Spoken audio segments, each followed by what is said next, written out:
Abaya Hawa, Isyaya Hawasay, ang may likha ng ating buhay. Abaya Hawa. Bawa kwartawa Absyalanawa. Abaya Hawa siya ba samayang? Abaya Hawa siya ba samayang? Salaka na lanawa. Salaka nalawa. Al-Kataa Yanawa. Ay kataa yanawa. Watawada Lak Al Damak. Watawanan lang ang damak. Sa Satap at Kataa Yanawa. Sa tapat ay yanawa.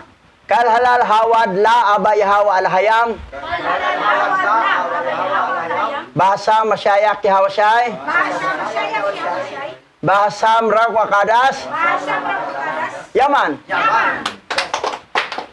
So alam na yung meaning doon sa Tagalog version o sa English. Ay yung prayer na yon. Nasabi na noon. Nasabi ko na, no? Kasi Hebrew yon eh. Ngayon, dito na tayo sa chapter 60 and 61. Maiksi lang to. Hindi to mahaba. So, sa book of Jasher. Chapter 60, verse. Okay, basa. Ang aklat ni Jasher, Kabanata 60, verse 1 to 31. At nang sumapit ang taon, sa ika-72 taon, mula sa pagbaba ng mga Israelita sa Ehipto, pagkamatay ni Joseph, si Zepo, na anak ni Elifaz, na anak ni Esau, ay tumakas mula sa Ehipto. Siya at ang kaniyang mga tauhan, at sila'y umalis. At siya ay dumating sa Afrika, na kung saan ay sa Dinaba, kay Angias, na hari ng Afrika, at tinanggap sila ni Angias, na may malaking karangalan, at ginawa niya si Zepo na kapitan ng kaniyang hukbo. O yan, nakatakas. Kasi hindi na yan kinulong doon eh. Patay na si Joseph eh. Siyempre, malaya na siya. Kaya nagkapag-asawa pa yan, nakapagbinhi pa yan doon eh. Pero tumakas sa sila kay Haring Angias sa hari ng Dinaba. Dinaba, Africa. Sa Afrika, sa kontinent ng Afrika. Doon siya napunta. Ginawa siyang kapitan ng kanyang hukbo. Parang chief of staff. Ganon. Katulad ni Terah, na ama ni Abraham, chief of staff ni Nimrod yun eh. O yan. Ngayon, anong sunod na nangyari? At si Zepo ay nakasumpong ng biyaya sa paningin ni Angias at sa paningin ng kaniyang bayan. At si Zepo ay naging pinuno ng hukbo ni Angias na hari ng Afrika sa loob ng maraming araw. At hinikayat ni Zepo si Angias na hari ng Afrika na tipunin ang lahat niyang hukbo upang yumaon at makipaglaban sa mga Ehipsyo at sa mga anak ni Israel. At upang ipaghiganti sa kanila at nakapag-usap siya sa kanyang mga kapatid. Ngunit hindi pinakinggan ni Angias si Zepo na gawin ang bagay na ito, sapagkat alam ni Angias ang lakas ng mga anak ni Israel at kung ano ang ginawa nila sa kanyang hukbo sa kanilang pakikipagdigma sa mga anak ni Esau. Ito si Shipho, nanulsol. Na sige, lusubin natin yung Egypt, yung mga anak ng Israel doon para makaganti tayo.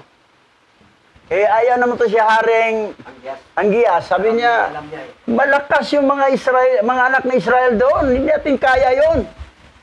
No. Ito, walang kasawaan to eh. Kasi gusto kitang gumanti kasi nakulong siya doon eh. Tuloy.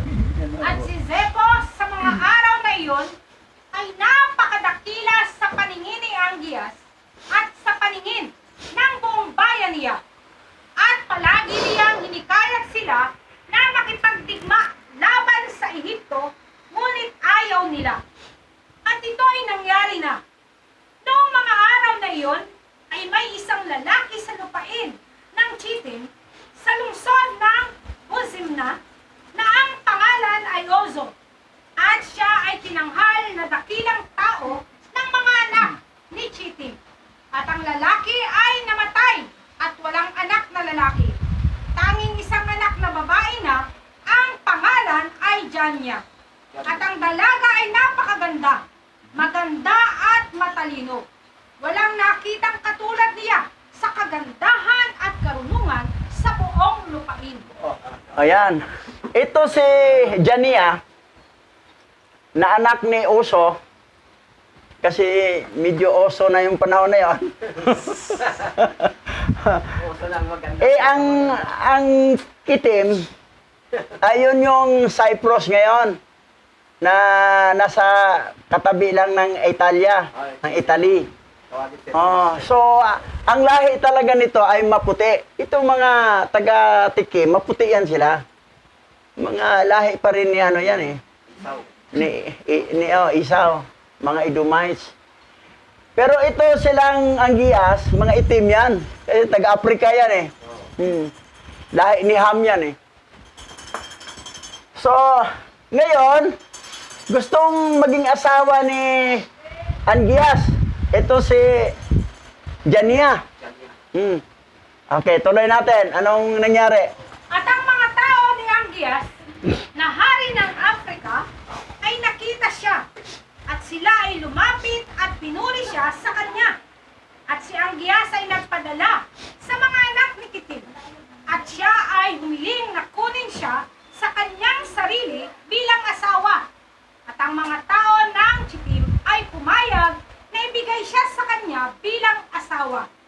At nang ang mga mensahero ni Angias ay papaalis na mula sa lupain ng Kitim upang maglakbay, masdan ang mga mensahero ni Tornos na hari ng Bibento ay dumating sa Kitim, sapagkat si Tornos na hari ng Bibento ay nagpadala rin ng kanyang mga mensahero upang hilingin si Janya para sa kanya, na kunin sa kanyang sarili bilang asawa.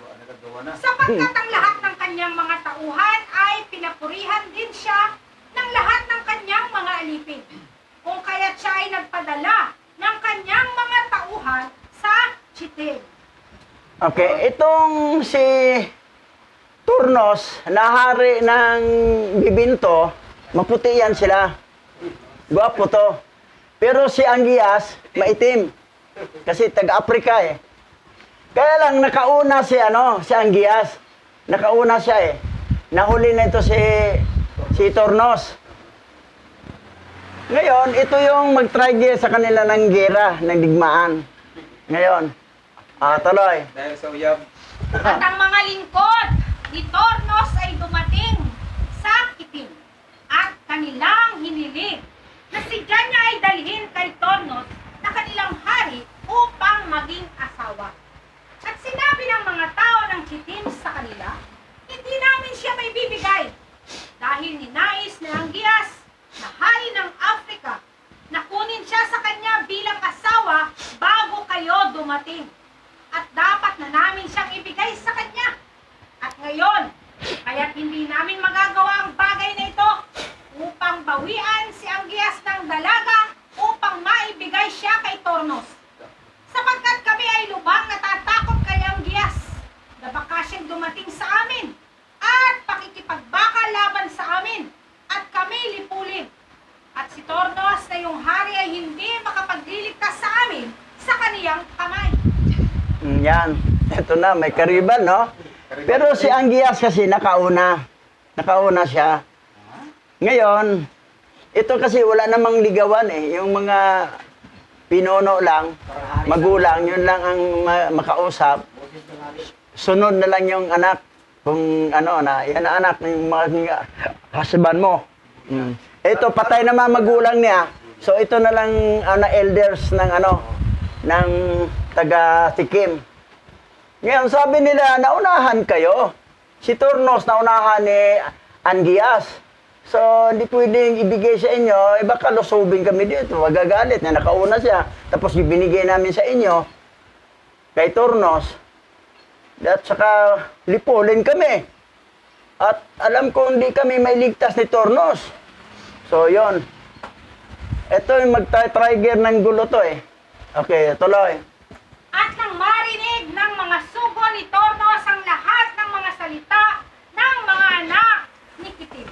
siya'y bumalik sa kanilang hari at isinaysay sa kaniya ang lahat ng mga salita ng mga anak ni Chittim. At ang mga anak ni Chittim ay nagpadala ng isang alaala kay Angias na nagsasabi, "Narito, ipinatawag ni Torno si Janya upang kunin siya sa kanya bilang asawa. At kami ay sumagot sa kanya na naunahan ka kay Angias na hari ng Afrika. At aming narinig na tinipon niya ang kanyang buong hukbo upang makipagdigma laban sa iyo. At siya ay nagnanais na dumaan sa daan ng Sardonia upang labanan ang iyong kapatid na si Lukos. At pagkatapos nito ay darating siya upang makipaglaban sa iyo." O yan. Ito kasi si Haring Angias, may kapatid din siyang hari, si Lukos.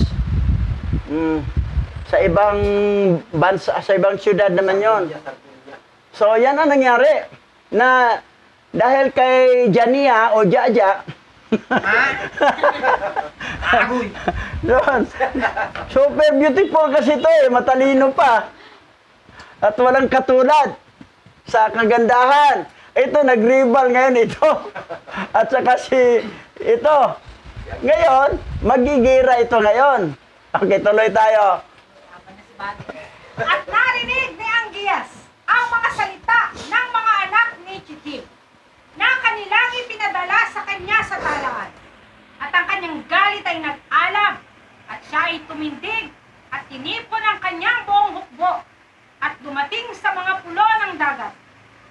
Ang daan patungo sa Sardonia, patungo sa kanyang kapatid na si Lukos na hari ng Sardonia.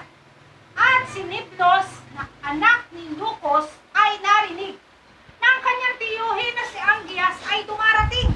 At siya ay lumabas upang salubungin siya kasama ang isang mabigat na hukbo. At siya ay hinagkan siya at niyakap siya.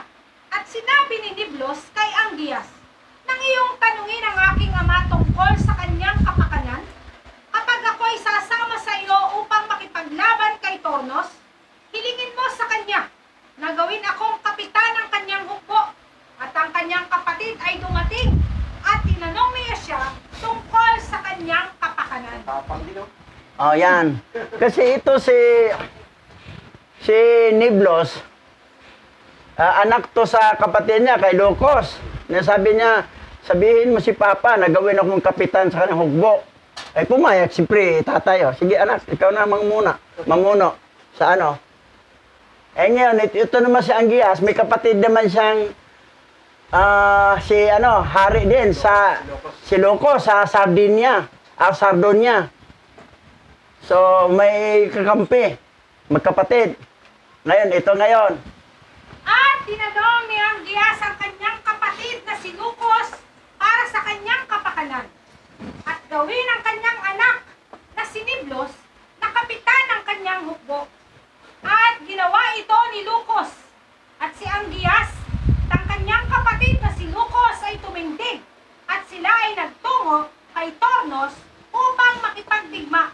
At kasama nila ang isang malaking hukbo at isang mabigat na tao.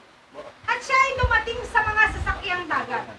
At sila ay dumating sa lalawigan ng Astoras. At narito, si Tornos ay dumating patungo sa kanila, sapagkat siya ay lumabas sa Sardonia at nilayon na wasakin ito, at pagkatapos ay dumaan mula doon kay Angias upang makipaglaban sa kanya. Ayan, nagsalubungan na sila. Nagsalubungan dahil lang kay Jania. O in other word, dahil lang kay Jaja. Kasi beautiful kasi. Ngayon, di naman magpatalo to si Tornos. Gusto niyang sa kanya. Una-unahan na nga siya ni Angias. Yun. Ito, matitigok to sa digmaan ito Okay, tuloy tayo. At sina Angias at Lukos na kanyang kapatid ay sinalubong si Tornos sa lambak ng Canopia. At ang labanan ay naging malakas at malakas sa pagitan nila sa lugar na iyon. At ang labanan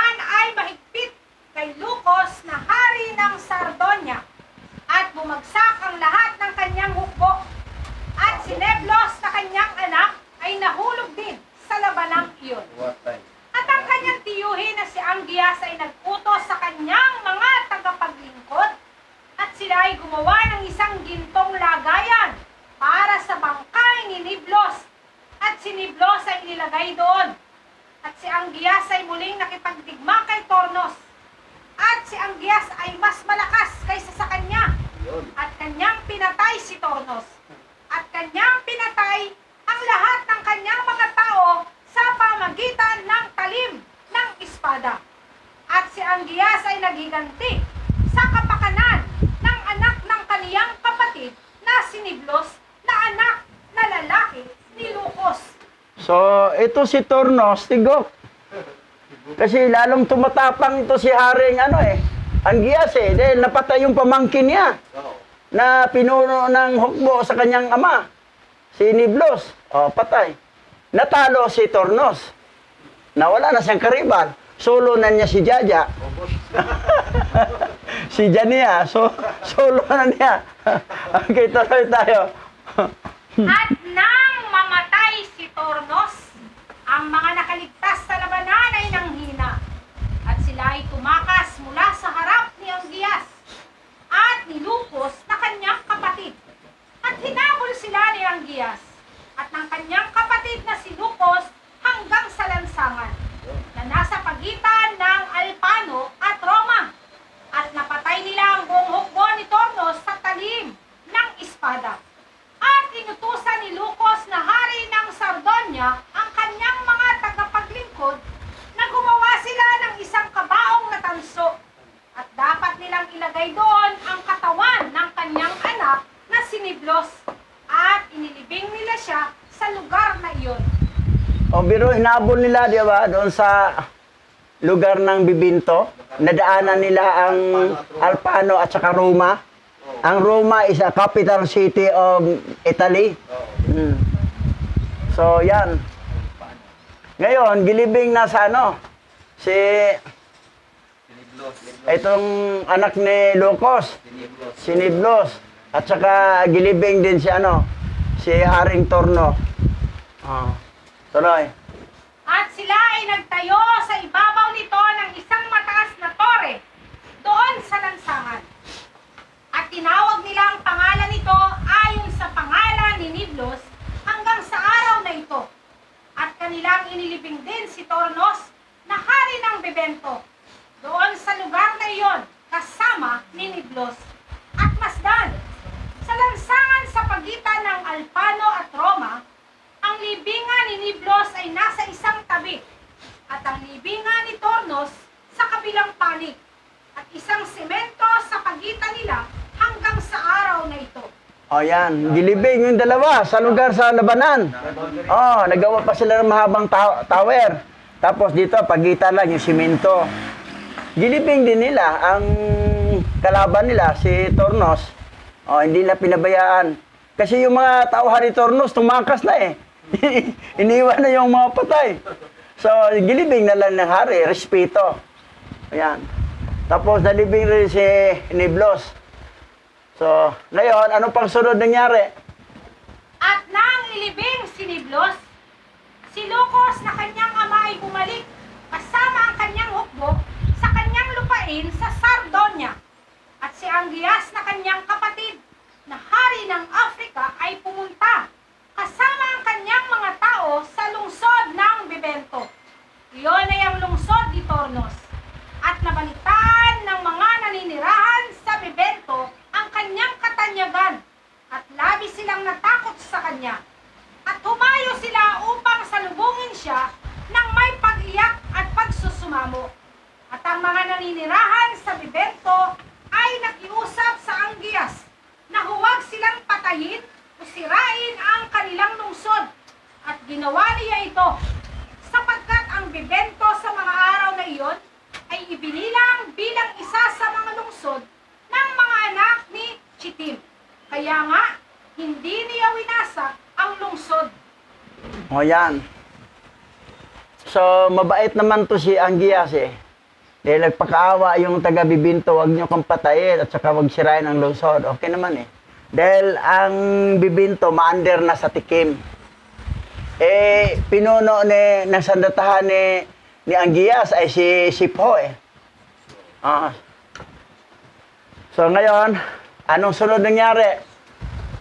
Ngunit, mula sa araw na iyon, ang mga hukbo ng hari ng Afrika ay pupunta sa Kitim upang magdala ng samsam at ibigay sa mga anak ni Kitim, at sa tuwing sila yumaon, at si Zebo na kapitan ng hukbo ni Angias ay sumasama sa kanila. At pagkatapos nito ay lumiko si Angias kasama ang kanyang hukbo, at sila ay dumating sa lungsod ng Huzemna, at kinuha ni Angias mula roon si Janya na anak ni Ozo bilang asawa, at dinala siya sa kanyang lungsod sa Africa. Oh, yan. Nakuha na si Jaja. Si patay na yung karibal eh. Oh, yan. Dala na kita. Ako ng husband mo. Oh, panalo kami sa digmaan. Yung karibal ko, wala na. Tigok na. Gilibig namin doon. Kaya lang, nasawi yung pamangkin ko eh. Yung pamangkin ko, nasawi. Kapalit ni Janya. Oh, yan. Nasa Africa na. Ngayon, tuloy ang kwento. Oh. Ang aklat ni Jasher, Kabanata 61, verse 1 to 25. At nangyari, nang panahong iyon ay iniutos ni Faraon na hari sa Ehipto sa buong bayan niya na gumawa para sa kaniya ng isang matibay na palasyo sa Ehipto. At inutusan din niya ang mga anak ni Israel na tulungan ang mga Ehipsyo sa pagtatayo, at ang mga Ehipsyo ay gumawa ng isang maganda at eleganteng palasyo para sa isang maharlikang tahanan. At siya ay nanirahan doon, at kanyang binago ang kanyang pamahalaan, at siya ay nagharing ligtas. Oh, yan. Ngayon, pag dumating ang panahon na yan ay mamatay, may kasunod yung anak niya, yun na yung malupit na sa Israel. Dahil hindi na kilala si Joseph at yung mga lupit makawawa ng mga Israelita yung panahon na yan. Ngayon dito, medyo okay pa. Kaya lang, pinatulong ang tulungan mo ang mga Egyptyo na maggawa ng bahay sa aking palasyo, na magarang palasyo. So, tumulong rin mga Israelita kasi wala na si Joseph, patay na. Yung bang patay na rin. Okay, tuloy tayo. At si Zebulon na anak ni Israel ay namatay sa taong iyon, na siyang 72 taon ng pagbaba ng mga anak ni Israel sa Ehipto. At si Zebulon ay namatay na 114 na taon, at inilagay sa isang kabao, at ibinigay sa mga kamay ng kaniyang mga anak. At sa 75 taon ay namatay ang kanyang kapatid na si Simeon. Siya ay 120 taong gulang sa kanyang kamatayan. At siya rin ay nilagay sa isang kabaong, at ibinigay sa mga kamay ng kanyang mga anak. Biro mo ha, 120 si Simeon. Si Granlolo mo, namatay siya, si Zebulon, 114 na taon. 140. So, mga gurang na talaga sila. 140 ang edad. 75 Oo. taon. 75 lang. So, yan. Tuloy. At si Zebo, na anak ni Eliphaz, na anak ni Esau, na kapitan ng hukbo ni Angias na hari ng Dinaba, ay araw-araw pa rin hinihikayat kay Angias na maghanda sa pakikipaglaban sa mga anak ni Israel sa Ehipto. At ayaw gawin ni Angias ang bagay na ito, sapagkat isinaysay sa kaniya ng kanyang mga lingkod ang buong lakas ng mga anak ni Israel, kung ano ang ginawa nila sa kanilang pakikipaglaban sa mga anak ni Esau. At araw-araw ay hinihikayat ni Zebo si Angias na makipaglaban sa mga anak ni Israel ng mga araw na iyon. Yan. Kulit si Zebo. Kulit nga yan, dahil lusubin natin, natalo na natin silang turnos na karibal mo eh. Kayang-kaya natin. Ito magiganti. Oo, kayang-kaya natin. Kasi gusto nga makaganti yun eh. Kasi nakulong siya doon eh. Nakalaya lang dahil patay na si Joseph. Parang pinagbigyan kasi ay isa lang ang nanay nilang pinagalingan, si Rebecca eh. Magkamag-anak rin yun eh. Magkaiba lang ang tatay. Ngayon, ang nangyari, bandang huli, lumambot din si Angias, pumayag na rin. Okay, eto tingnan natin ha. At pagkaraan ng ilang panahon, si Angias ay nakinig sa mga salita ni Zebo at pumayag sa kanya na makipaglaban sa mga At inayos ni Angias ang lahat ng kanyang mga tao, ang mga tao na napakarami, tulad ng buhangin na nasa baybayin ng dagat. At ginawa niya ang kanyang pasya na pumunta sa Ehipto upang makipagdigma. At sa gitna ng mga lingkod ni Angias ay may isang kabataan na 15 taong gulang, si Balaam, na anak ni Beor. Ang kabataang ito ay napakatalino at nakakaunawa ng sining ng pangkukulam. Oh, yan. Ito si Balaam. Balaam. Ay, ano to? Para tong katulad sa lolo ni Arjiboy. Bandikiro. Oo. Na magaling magano. Wala. Mahula. At saka mangkulam. Mayroon na pala nung panahon na yan, ha? Mayroon na, panahon na yan. Okay. Si ating Balaam. Tuloy tayo. At sinabi ni Angias kay Balaam, isinasamo ko sa iyo na sabihan mo kami upang aming malaman kung sino ang mananaig sa labanang ito sa aming pakikipagdigma ngayon sa mga anak ni Israel sa Ehipto. At si Balaam ay nag-utos na sila ay magdala ng wax. At si Balaam ay gumawa ng larawan na kahawig ng mga karo at ng mga ngabayo na kumakatawan sa mga hukbo ni Angias at sa mga hukbo ng Ehipto. At kanyang inilagay ang mga larawang karo at mga larawang nangangabayo sa tubig para malaman kung sino ang mananaig sa digmaang ito. Nagtawas. Kumuha siya ng mga sanga sa puno ng merto na ginamit niya. At siya ay kasama sa tubig sa ibabaw ng tubig. At inilagay ang mga larawan sa tubig. At doon niya idinikit ang mga larawan. At ang mga larawang hukbo ni Angias ay nahulog sa harap ng mga larawan ng mga hukbo ng mga Ehipsyo. Agoy, talo. Ay, at least nalaman ni Angias na matalo pala tayo. Marunong na si Balaam pala mantawas. Oo. Panawas yun eh, yung kandila, papatak tubig. Oo. Kung ano yung lalabas na figure, ayun yun. Yung disciple niya, itong lolo ni Arjiboy. Ayun. Ngayon, ano nangyari? Nalalaman, no? Gilagay, oh. Nalaglag yung mga picture na kalarawan ng hukbo ng kay Angias. Talo. Talo sila sa Egyptian. Eh, wag muna. Oo. Okay, tuloy. At sinabi ni Balaam ang bagay na ito kay Angias, na hindi kayo manaig laban sa hukbo ng mga Ehipsyo. At si Angias ay nawala ng pag-asa at hindi na naghanda ng kanyang sarili upang lumusong sa Ehipto upang makipagdigma. At siya ay nanatili sa kaniyang bayan. At nang makita ni Zebo na anak ni Eliphaz na si Angias ay nawala ng pag-asa na humayo sa pakikipaglaban sa mga Ehipsyo, si Zebo ay tumakas mula kay Angias mula sa Afrika at siya yumaon at naparoon sa Kitim. O, yan. Ah, Yan ang nangyari. Nasabi na, wala na. Yung Balaam kasi nagsabi na ang future matalo talaga kami pala.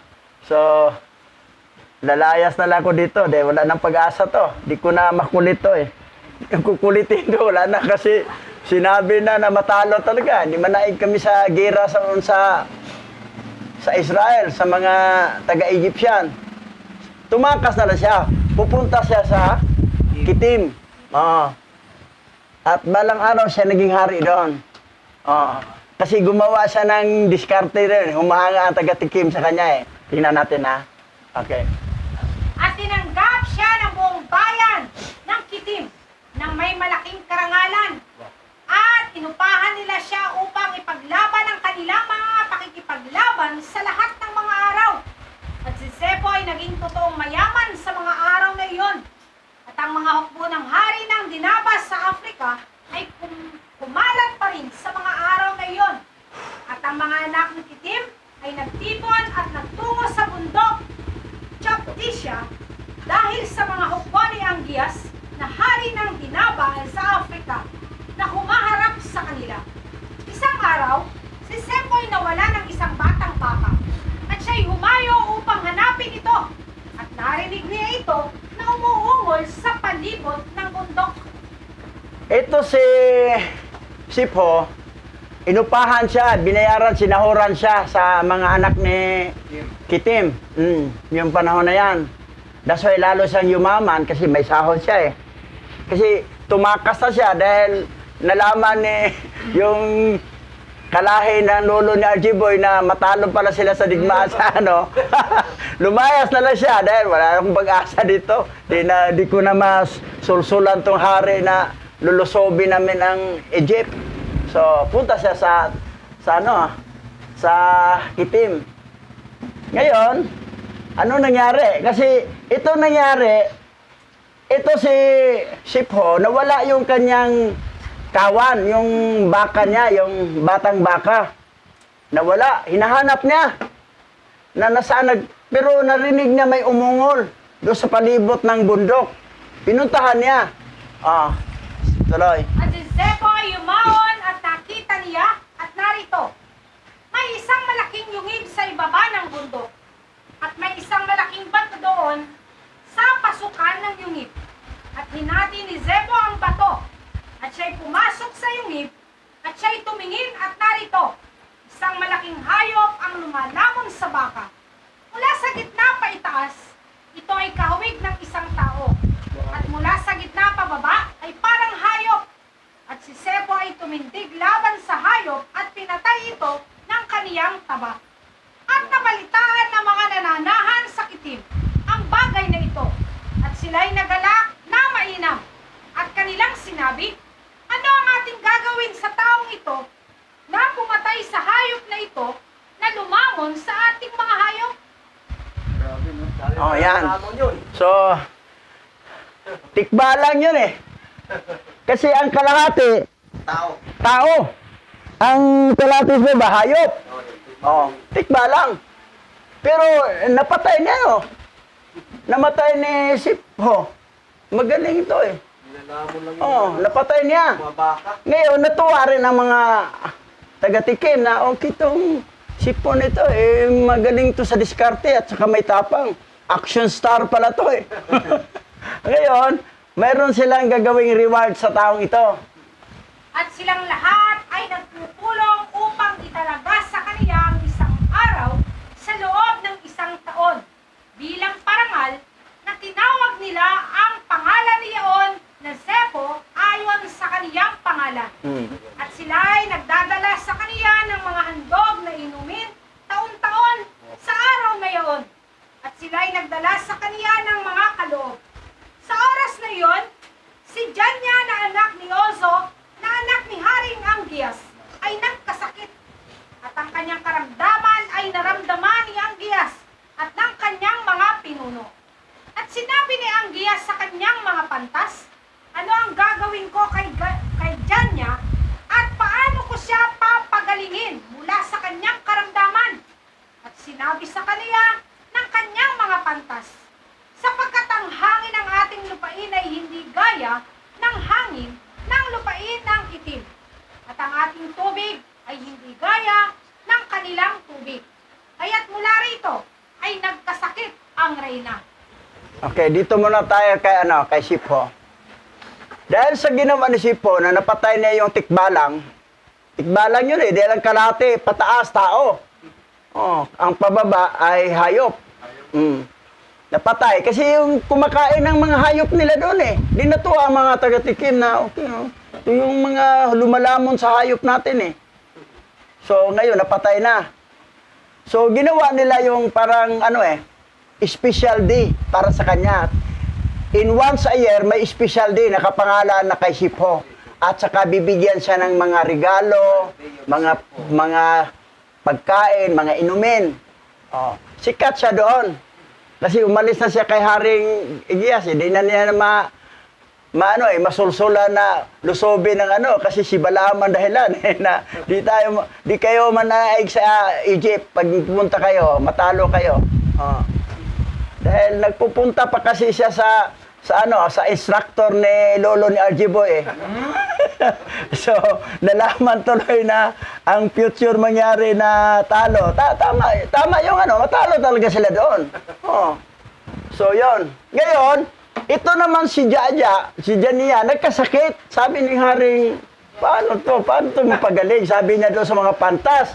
Sabi ng mga pantas, ang hangin natin dito sa Afrika, iba sa hangin sa Tikim. At ang tubig natin dito, iba doon. So, nanibago ang katawan ni Jaja, ni Hania. Kasakit dahil sa hangin at saka sa tubig. Ngayon, anong solusyon? O, basa. Sapagkat sa pamagitan ng pagbabago ng hangin at tubig, ay nagkasakit siya. At dapat umiinom lamang siya ng tubig na nagmula sa bukal ng forma, sa kitim na pinalaki ng kanyang mga ninuno. At inutusan niya ang Giyas ang kanyang mga tagapaglingkod. At dinala nila sa kanya ang mga sisidla na may tubig mula sa bukal ng forma na pag-aari ng kitim. At kanilang tinimbang ang tubig na iyon kasama ng lahat ng tubig ng lupain ng Afrika. At natagpuan nila na ang mga tubig na iyon na mas magaan kaysa sa mga tubig ng Afrika. Oh, yun. Kasama eh. Oh. Yung sa Africa eh. So, ang tubig sa Tikim, Magaan. magaan. Eh, ang sa Afrika, mabigat. May kasamang lupa yun eh. Oh. May lagod. So, hindi kaya sa katawan ni Jaja. May latak. May latak-latak. Oh, eh, may nagkasakit. Hanggang ngayon naman eh. Eh, kailangan, tubig talaga galing doon. Yun ang gagawin nila ngayon.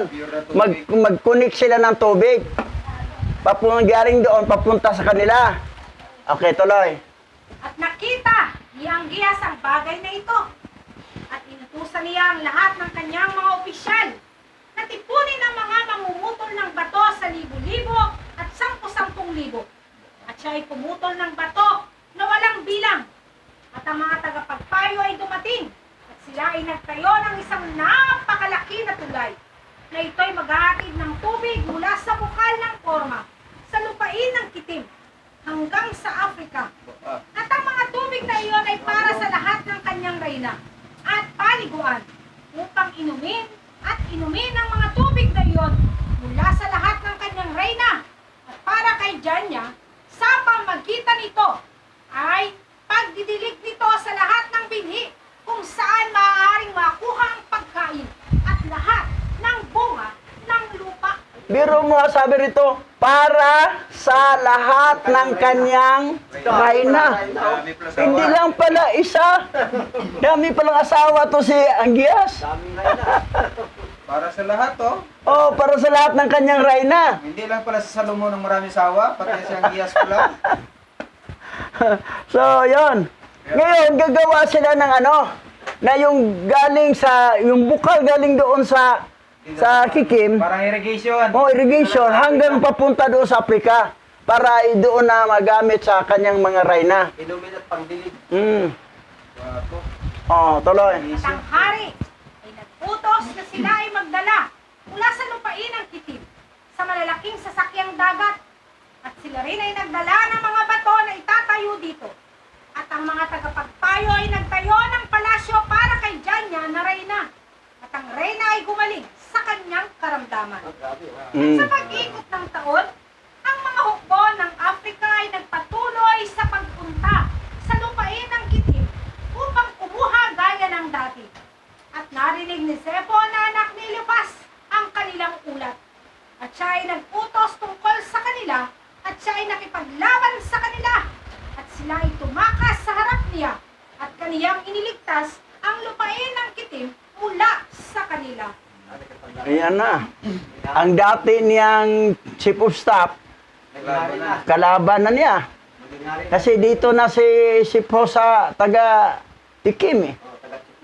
Taga Tikim na siya. Eh pupunta yung mga taga Afrika, pupunta doon sa kanila, hindi pwede. Kukuha kayo ng rito. Gira tayo. Kalabanan niya. So yan. Ngayon, anong sunod na nangyari? At nakita ng mga anak ni Kitim ang kagitingan ni Zepho. At ang mga anak ni Kitim ay nagpasya at ginawa nilang hari si Zepho sa kanila. At siya ay naging hari sa kanila. At habang siya ay naghahari, sila ay umaon upang supilin ang mga anak ni Tubal at ang lahat ng mga pulo sa palibot. At ang kanilang hari na si Zepho ay humayo sa kanilang unahan at nakipagdigma sila sa mga anak ni Tubal at sa mga pulo at kanilang nasupil sila. At nang sila ay bumalik mula sa labanan, ay binago niya ang kanyang pamamahala para sa kanya. At siya ay nagtayo para sa kanya ng isang napakalaking palasyo para sa kanyang maharlikang tahanan at upuan. At sila ay gumawa ng isang malaking trono para sa kanya.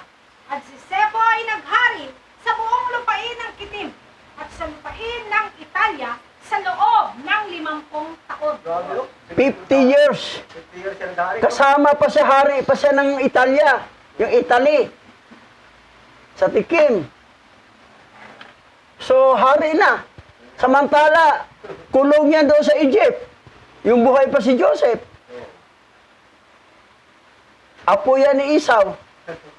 Ngayon, naging pinuno ng sandatahang lakas ni Hari Agias dahil nakita niya na hindi na pumayag si Agias na lusubin ang Egypt dahil na nasabihan sa instructor ni lolo ni RG Boy na huwag kayong lulusob, matalo kayo doon. So, naisip ni Sipo, wala na akong pag-asa dito. Yun naman talagang purpose ko para makaganti ako doon layas ako, napunta sa Sikkim. Gumawa naman siya ng diskarte doon. Kabidahan ng ginawa. Kinahuran siya hanggang binigyan siya ng once a year na celebration sa kanyang pangalan. Tapos, kasi nakapatay siya ng tikbalang. Tapos, sunod ay naging hari na siya. Ito na ngayon. 50 years siyang hari dito sa buong lupain ng Tikim at sa lupain ng Italia sa loob ng 15 taon. So yan ang kwento. Ang karugtong dahil sa next Sabat. Okay. Dito nagtapos. Hindi na nga Okay. Sige, tayo po'y manalangin at muli tayo magpasalamat kay Abay Hawa. Ang papuri, pagdakila, pagluwalhati ay para lamang sa iyo aming alahayam. Sa lahat ng inyong ginawa at mga plano, kami po ay patuloy na nagpapasalamat na hindi nawala o na alis sa amin ang inyong mga layunin. At patuloy na ito ay nagiging maliwanag sa mga araw na ito upang kami man ay maging kabilang sa iyong mga mensahero at ipalaganap ang kabutihan ng iyong layunin na makilala kang muli ng lahat ng mga lahi na mula kay Adan hanggang sa mga Hebro na iyong mga pinili at hinirang. At sa mga araw na ito, ang banal na kasulatan na dinuktor ng iyong mga kaaway, inalis ang iyong banal na pangalan at ito'y muli ay aayusin ng inyong mga hinirang. O aming Yahawa, salamat sa mga araw na ito. Ang iyong patuloy na mga plano sa buhay namin ay malapit nang magkaroon ng kaganapan. Kami ay naghihintay sa lahat ng ito upang muling maisaayos ang kasulatan at malaman ng marami, lalo na ang mga remnant na naligaw, na ang iyong pangalan ay Yahawa, ang alahayam na walang katulad. Ang Yahawa siya ay na nagkatawang tao upang iligtas ang lahat ng lahi ni Adan at ang iyong mga hinirang. Sinasamba ka namin, pinupuri ka namin sa araw na ito. Luwalhatiin ang nag-iisang banal mong pangalan, aming Yahawa, sa pamamagitan ni Mashiach Yahawashai. Yaman. Yaman.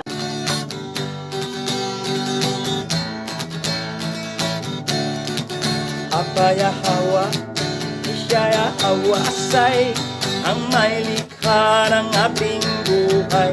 Aba Yahawa,